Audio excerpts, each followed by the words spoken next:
Upanishads in two parts. Part 2, translated by F. Max Muller. Mundaka Upanishad. Third Mundaka, first Kanda. Two birds, inseparable friends, cling to the same tree. One of them eats the sweet fruit, the other looks on without eating. On the same tree, man sits grieving, immersed, bewildered by his own impotence.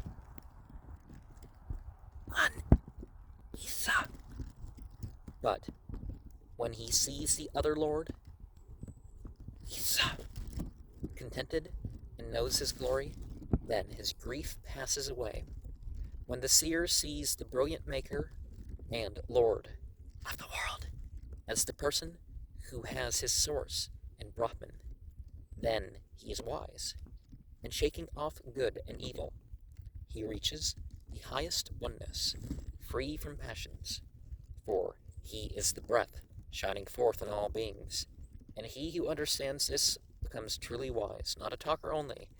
He revels in the self, he delights in the self, and having performed his works, truthfulness, penance, meditation, and so on, he rests firmly established in Brahman, the best of those who know Brahman.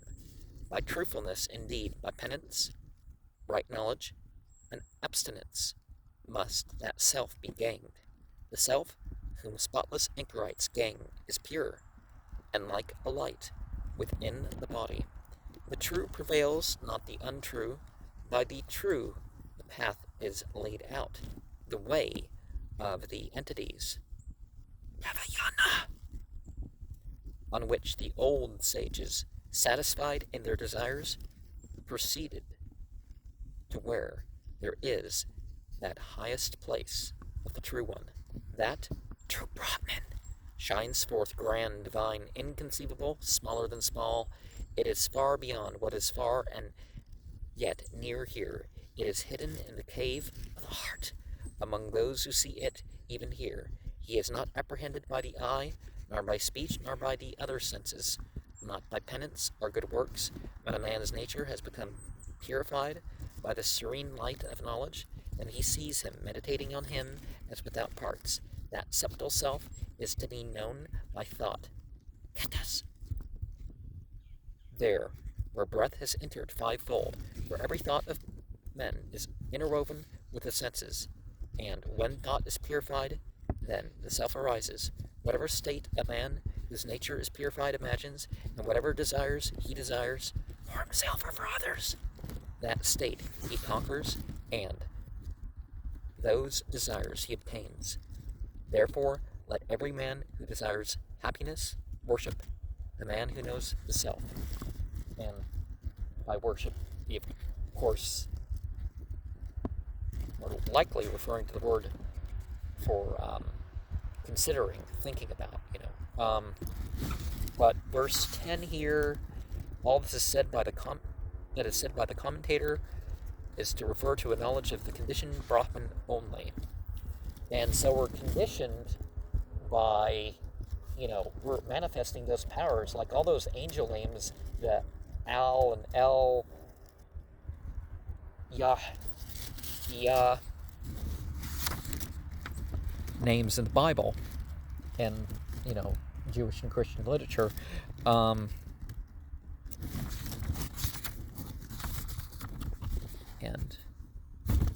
I lost my place here for a second here. Also in verse 10, for himself or for others, Aranyaka 1:4-15. Well, for others, at the very least, for your legacy, for your, ability to do good in a non-selfish way.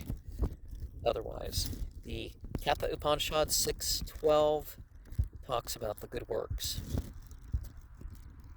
And the best of those who know Brahman in we previously talked about verse 8, but now we're down to 4.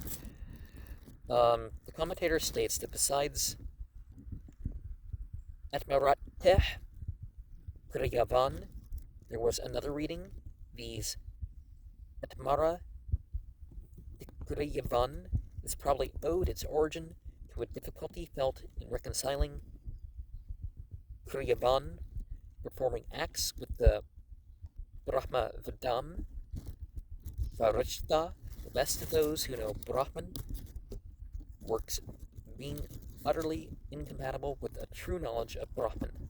Kriyaban, however, as Sankara points out, may mean here simply having performed meditation and other acts conducive to a knowledge of Brahman, probably truthfulness, penance, and so on, mentioned in the next following verse, are the kriyas, are works intended for grammatical reasons. Also, this reading is preferable, but the last foot, Esha Brahmavidam Varishtha, is clearly defective.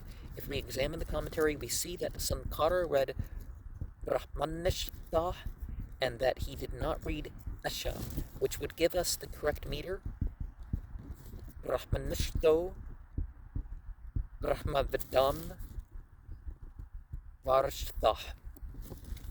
And, well, if things are revealed, it's not always according to the meters of poets, right? So that doesn't seem to be a problem for me in itself. I mean, that aspect of what we're looking at here. But he does make good points. Upanishad 4:7, related to verse 2, grief passing away, and looks on without eating.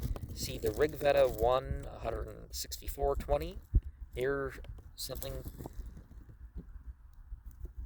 14:30, Savet Upanishad 4:6, Kappa Upanishad 3.1.